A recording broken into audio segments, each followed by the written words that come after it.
Deba anyị na-asị unu nnọọ na nnọkọ anyị na unu nke anyị kpọrọ MALUMEBE.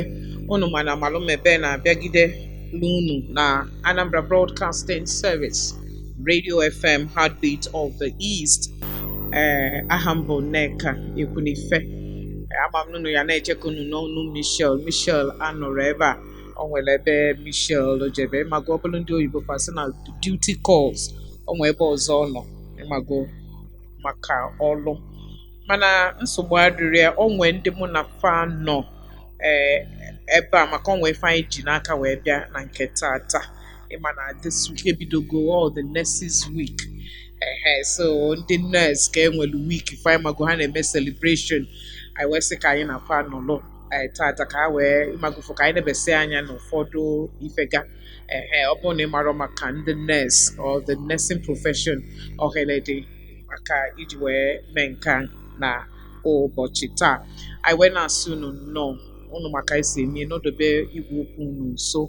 Oge lue anyị mepee igwe okwu iwe ike ịkpọnụ wee tụnye ụtụ gị. Okay, without wasting time, mụ na ndị nọọsụ magolu gbagsigolu mkpọrọgwụ nọ na studio. Onye izizi mụ na ya nọ bụ Mrs. Ifeyinwa Florence Anigbogu. Onye ọ bụ HOD cum Director of Public Health Center Anyamelum. Ọ bụkwa nurse educator nya onye na-akụ, ọ bụ nurse na-akụzikwalụ ndị nurse nya nurse educator. Ọ bụ a registered nurse and a registered midwife. Ọ bịazikwa wee gapụkwa njem wee nwetakwa masters, zetere masters na public admin. Bịakwa adịalịa MPA. Anyị na-asị gị nnọọ na nke tata. Daalụ rinne nwanne m. Okay. Ndị be anyị na-ekene unu. Alright. Onye nke abụọ anyị na-anọ bụ Mrs. Nwegbu Beatrice Chinwe. Onye ọ bụ Deputy Director Nursing, Nnamdi Azikiwe University Teaching Hospital Nnewi, nke dị n'Ukponya Ukpo Annex. Ọ bụkwa a registered nurse, a registered midwife. Ọ bụkwa public health nurse, bụkwalụ community health nurse. Ịgbagofu ife niile gbasalụ nursing profession ọchị ya n'aka. Iwe na-asị gị nnọọ Mrs. Beatrice. Okay. Amen. Okay, ka anyị batazie kpọmkwem ịma anyị nidi ọzọ ka anyị kọwaba ụnụ amalụgo ndị bụ nọọsụ. Ụfọdụ na-efafụrụ anya ọbụgodo ụmụaka fafụrụ na ndị yi akwa ọcha na hospital. In short, onwe ndị ya agwa ụmụaka ya agwa na ka eje hospital fe ya elute nọọsụ. And ife eji amakali ndị nọọsụ ya ụjọ atụbafa bụ ntụtụ. I believe na dọkịta dechagode ede n'ọfụnwa ga-ezi ozi azilu enyi ụnọ. Wee na-asị unu achọrọ m ka m bido ka m sikene kedu why eji wee nwee this nursing week. Unu na-eme celebration ya a whole week. Why the nursing week? Kedu ife eji wee nụkọtasị ka ewepụta wiki nke ndị nọọsụ? And ọ bụ na ekwucha maka etinyekwa ọ bụ na onwere ife mmemme maka ma na nke a bụkwa one of the ife mmemme unu bịalụ radio station bịa gbasa ozi. Ịgwa ma ọ bụ na onwe any other activities unu tinyekwa na celebration na ime ka ịmalụ. Ka ịbịa n'aka gị Mrs. Ifeyinwa Florence. Daalụ onye isi oche. N'ajụjụ ejụrụ, gịnị mere eji wee nwee nurses week activities?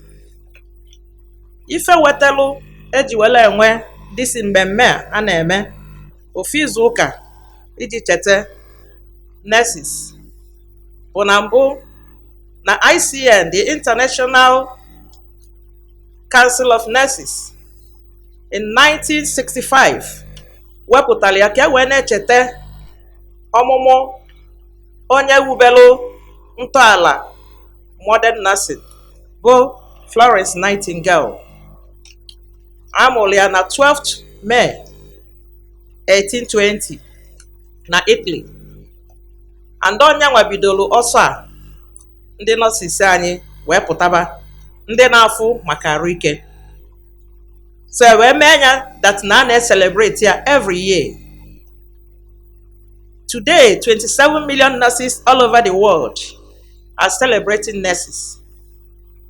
celebrating the Nurses Week in remembrance of our late founder, great nightingale of the era, the lady with the lamp.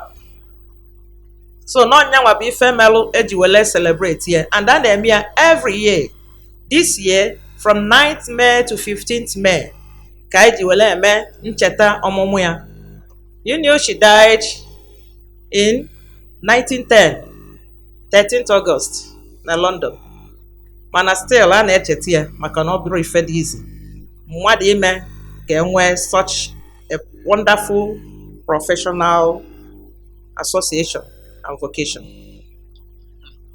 Daalụ ịma na ịkọwatagolo anyị ịma anyị kwube okwu ndị nurse that afọ ịkpọrọ nightingale na-abịakwa ndị mmadụ na ntị mana before anyị jee wee malụ ife ndị nọọsụ bụ kene aside from na ha na-agba ntụtụ na-enye ọgwụ n'ịmago na-esokwa doctors alụ ọlụ mana ife eji makalifa especially for ụmụaka bụ nọọsụ na-agba m ntụtụ anyị ga-abịa ka anyị malụ duties of nurses mana tutu anyị eje ebe a Florence ihe enyela anyị aka o nwere any other activities unu tinyego for ụbọchị tata Well, for the week for the week, anyị nwebara activity mana echi a ga-aga on air wee kọwaa about the nurses.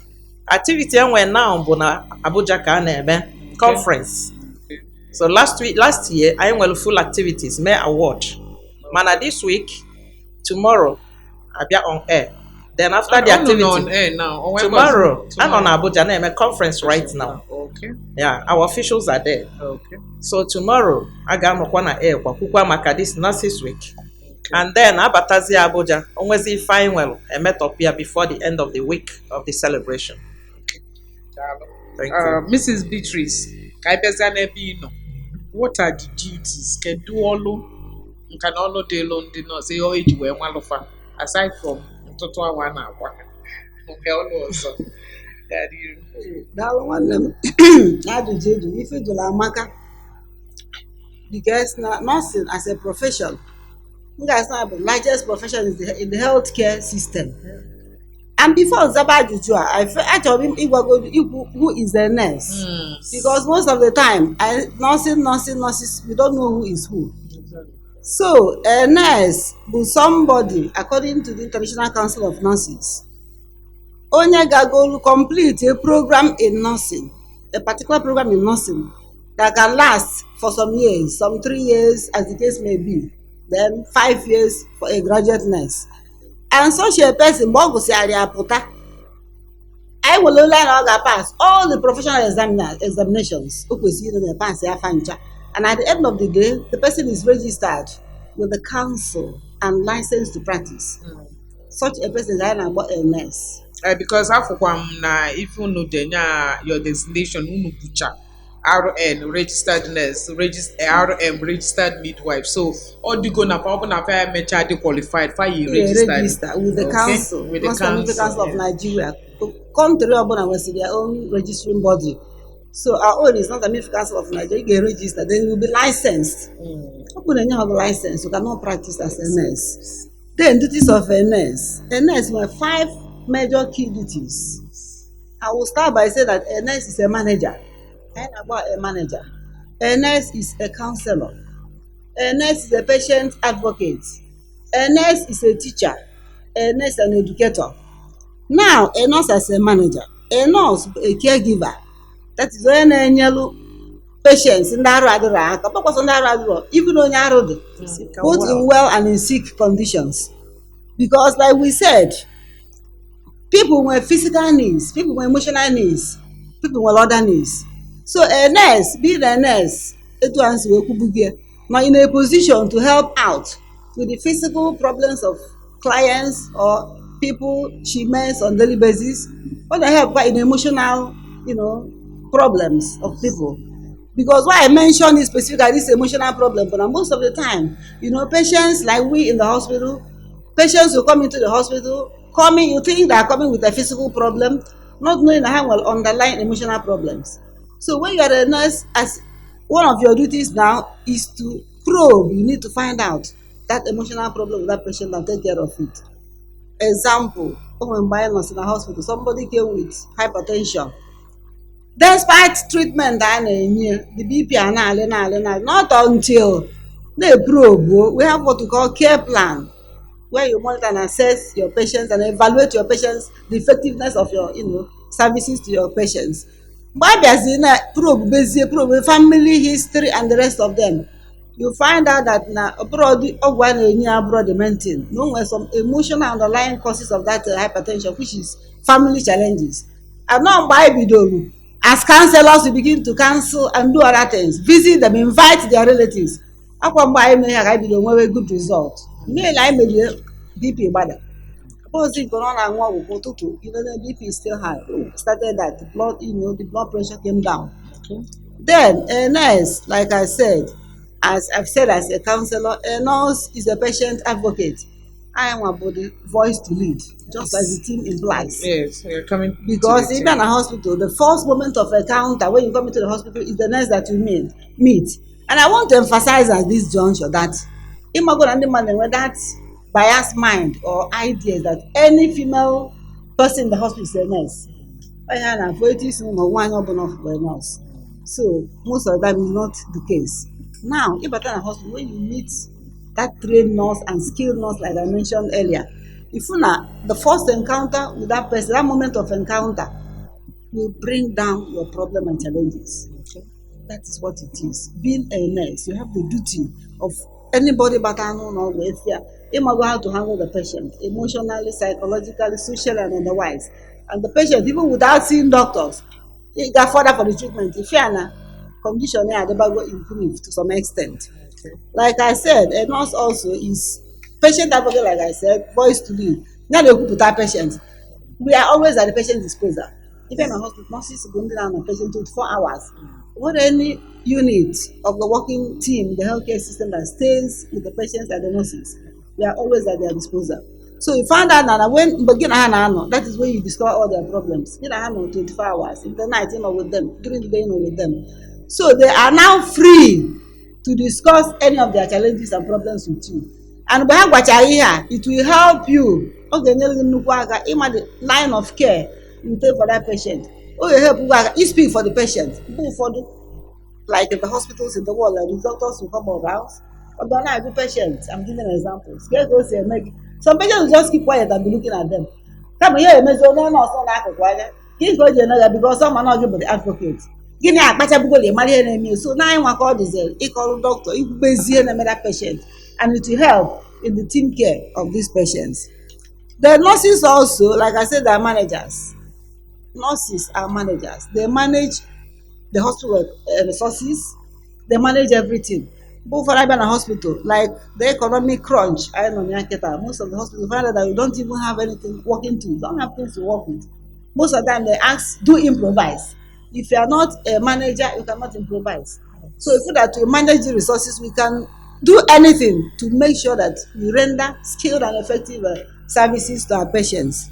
Okay. Daalụ rinne. Anyị ga na-agakwa n'iru anyị na-ewepụta mana ajụ anchọ ịjụ kịta ọ dịkwa ka ọ dị closely linked and duties anyị kwuru and then ịmago who a nurse is o webụzalụ are there specific areas of nursing otu esi asị na mmadụ na-specialize enwere that specialization na nursing ka ọ just nọ ịmago onye ahụ abụdugo nọọsụ ọ bụdugo. Is it to me? Thank you. Florence. Thank you so much for the question. Daalụ rinne. I nwere special areas of nursing. I know specialties in all areas. A2S when nurse educator is a specialty. And when psychiatric nurses, and well anesthetic nurses, and well in so many areas. And not specialty. The midwives are there.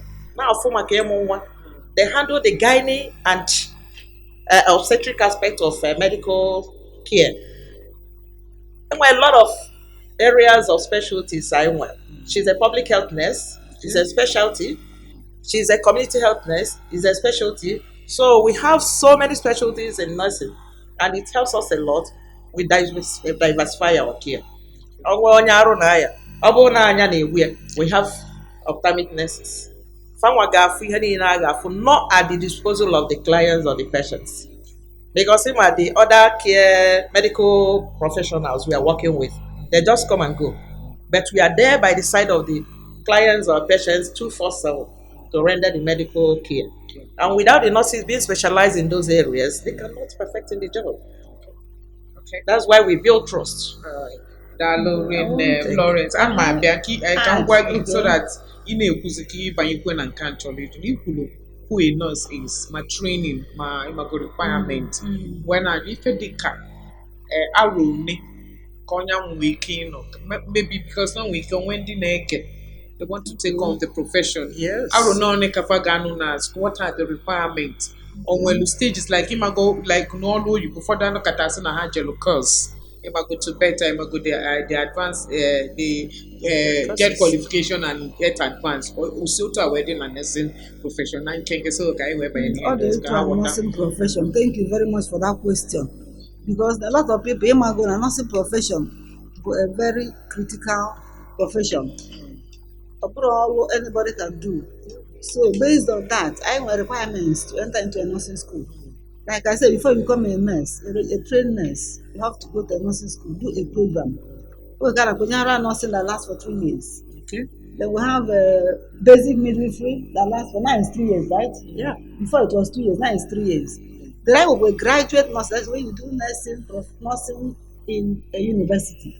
And in that case, you stay in the university for 5 good years. After that, you do your internship for 1 year, you do your service, totaling up to 6 or 7 years now. Then qualification.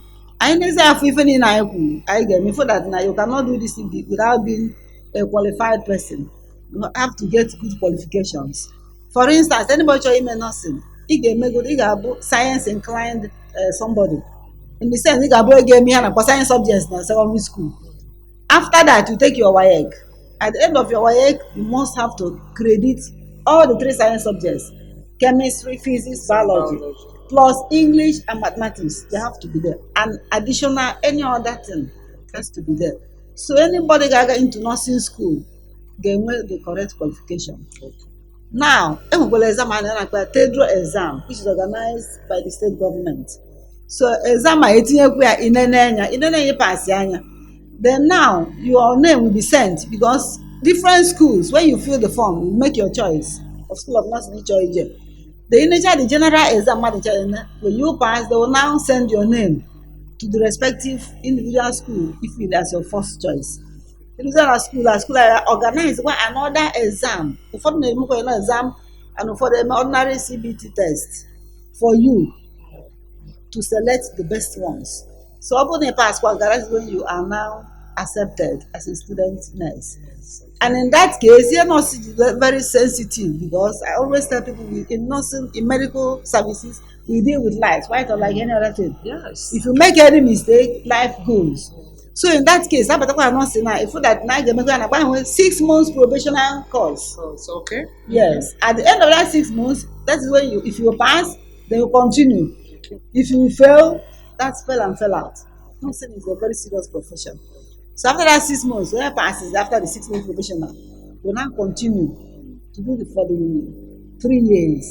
Then when you open that down, you step back. Either you go back to take the exams again, or take look for an option. To bow out. So bow out, yes. If go na nke a dị fụ mkpa maka ama m na onwe ndị maybe parents na-ege ụfọdụ ọbụkwalụ ndị mago ibu nọọsụ na-agụ agụụ ọ ka maka akọwatacha malụ na as it regards life na ọ dịkwa serious and o nwere onwe ihe chọrọ. Yes, in addition to that, there were some nursing schools na-eme first 3 months CV and then the mid exam.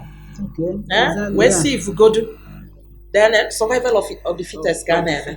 Ndị ahụ meet kwal up when then the 6 months probation. Okay. Ifrọfụ na otu anyị si wee kwu nke a dị mma maka next one a m chọrọ ịjụ bụka ọ nwee otu ụfọdụ ndị si afụ ndị nọọsụ. Fọ ụmụaka onwe ndị ga-afafụrụ anyanwụ ya akwa white ọsọ ọ bụrụ maka ntụtụ mana agba ọzọ ịmago ụfọdụ na-enweda mfe ụfọdụ anaghị afụkwafa aze ịmago fụ ụfọdụ enwefu kind of a reserved comments ana m anụ ụfọdụ oge ụfọdụ ndị a na-asị rapụ na onye abụ nọọsụ Eliza when I say, are people still, derogatory about nurses or when capacity for two? Now maybe na you know do them no kwa jom madam or na no na dem make say. And then what the experience. Yes. Okay. Yeah. Let's And say. where can people see a fear? Makana, I'm one of why neto. But for that saying, and the nurses are larger. Nurses are wicked. You know? Then, mana, and well, only where they call. And in the way they call, if you will know. When you come across them in the hospital setting, if you have a passion for the profession they are practicing, man, when they are made for what, or men hate nurses. Then, and people then add a jackal for them and say, these people, the way they are, I doubt if they will perform in marriages and so many things. And in the field of labor, even at the physical setting in a setting, in a hospital setting, carefulness is there for an hour. The way is I don't talk to her. Fine, we're up. Yeah, I do all the cast no run a rock and man, these days, the practice differs. Let me just use that term. My name were pandable nurses when they are born. My name white and is the nurses and they are born. And when we now moved into using scrub as our uniform, in the private clinics, back into scrub. If you na When you were giving me scrub on well aqua, age among nurses. If you get an arm, if of a trousers and the top with different colors. Okay, I know about scrub. Yes. That is what they wear over them. Yes. Okay. So anya bazi anya ifu na ndị akwa deviate kwa ọ dịkwa na ya ka ụwa mana ifu a professional, someone who is practicing with license to practice or registered. Fana agba mmadụ ọgwụ. If I will use myself an example, enwebere mgbe ifu nwatakịrị ifo mgbaba amụsọ. Yes. When nọ Nnewi ọ na-eme ụmụaka bịara ana fasi mmụọ nke gị ọkụzi iche ụmụ fa na-abịa hospital ọ na-agba ata n'ọfịs. No, mommy, we want you. Because I pet them. I pet her. They took half. There be biscuit that I on my table na sweet. Nke biara no na awa. Can you that? If and don't make him one day, poor mommy, no care. Mommy, now we are not at a boy. See, I have to read you now. I say, oh, I see, hey, now that's the mommy in when I we want to go there. I know you put in a line, and you're going or you're saying, mommy. Na nwa nakwa na-esi ọnwụ ya afọ gị ụmụ atara anyị nye anya n'ụmụ say let's go. So I na-ekwu okwu ụmụaka, but let me tell you personally, I nwere phobia for needles. Imegodi anya m na ana m ajụ ụjọ otu anra. So if you like open a delum, what of maybe medication more treatment involve injection kaya ya good kai. I don't see process and I remember me chakwaje bad the. But there was this very nasty experience with the last time I was in the hospital in indicating akama agula eba na cho mafia vein. It was right there, the veins were right there. Ona adukasimifa, always so good. I was so angry. And the doctor would not. The one as were tongues, I was saying, "Oh, vein can akam ni na and it was painful because I'm good morning to and so that boils down to what you're saying. Or to individual heads your hand to a hair. So maybe no yaka so people the afukwa no I asema na no be no malajo. For the quality experience ndi na mu wa ya se na nurse ka na na agwago na ha na agwa ba se papa je take bedside na had for that some je go do theater table, you know. Yes. If the phobia you have it contributed to that, but not only that, it might be the private setting, Kega. If you go to the private setting, many nurses there are not professionals. Okay. Yes. They cannot pay the nurses. They can't afford to pay them. So if you had a male habia, he will tell 2 nurses farewell Auxiliary to use their license to practice and midwives, auxiliaries they do, trainees they do them. There is no way they can get the vet. Okay. Because we have a tactics of putting IV line. Okay. You understand? Now it's getting clearer. So coming to the delivery aspect, coming to the delivery. And truly, it was a private. Yes. It was a private hospital. And then when you see them, they even dress more Yes, than trained yes. nurses anyway. Like if you are, I don't know, I don't know, a trained nurse, you may not believe. It's And true. then these days It's now, true. It's true. people have come to realize now these primary health care centers, the beneficial. Before, had that value. Not just in private hospitals. Okay. And if you go there, it's only professionals that are working. All right. And so coming to the labor ward and delivery that you mentioned now, you know, when women in labor, if they're in labor, it depends on the attention you give them. If you meet those people that are not meant to be there, you will Vocational get nurses, so to yes. say. So I'm not know what to say. I left the PHC, MCH Amobia, where he knew me. Hannah Abia by Afum. The woman was in labor. Man, or not on in labor. Oh, poor mommy, near Jigona Manoria. Nama to go there. Kedu see way forward. See I go back. And then when you hand it over, but what and you know me for name. Olu for all the capable hand of London. See I go. Cap boy and a fool. So on Monday she called me, Mommy, may God bless you. That she has delivered peacefully and it was the woman. You understand? Ajụjụ wee bịa bụrụ na mmechizi maka oge adịọs, but I really want you guys to talk about this. Ọ bụrụ na ọ bụrụ nurse, what other profession ka unu aka eme? And unu agwa anyị, are you fulfilled as a nurse? Ka anyị bido na ebe ị nọ ife enyi. O nwere egwu anyị na-agụsị nurses are great. This is a passionate profession. I love it with passion. Okay. Yes. And as of today, well, my husband Nolona say, in fact, I before na nurse see again, I still nothing. And yet, what will not you are my everything. Yes. So aside from this nursing, can if you any other profession you can go or follow that nurse? Aside from nurse. Oh, I was born. My father Gualomo, he retired in the Ministry of Works. Okay. Also, the day you came to this world, Nightingale of the era. Okay. And that was why he named it Florence. Florence, okay. And it came to accomplishment. Thank you so much. Lady Beatrice. Yes, this is a nursing profession. I borrowed me by accident. Yes. Because now, before I entered into school of nursing, I would have admission to do medicine self, now university. Do I have a go Maba before the results came out? So my parents now said, "But mommy after medicine is better." I said, "No, I don't want to do medicine. I still prefer this nursing." So I learned of nursing by accident, nursing by profession, and I entered it as a vocation. I love it and I'm fulfilled in the job. Okay. And I believe I'm equally accomplished. Okay. Thank you Daalụ very daalụ much. rinne. Ịma na ọ bụ na anyị asị ka anyị gaba anyị na-aganiru mana time adịọzi achọrọ m ikene unu ịma bụfọ iwepụta oge wee bịa nọnyere anyị wee gwakwe ndị Anambra okwu ịmago as we get nursing profession ma the nurses week odudeme nna m ekene in a special way Mrs. Ifeyinwa Florence Anibogo, the HOD, Director, Public Health Center, Anyamenu, and also a nurse educator, also a registered nurse and a registered midwife. Amasigi, Dalo Makino Yelani. Dalo Mandem. Okay, and I can acquire Mrs. Webu Beatrice Chinwe, you are Deputy Director Nursing.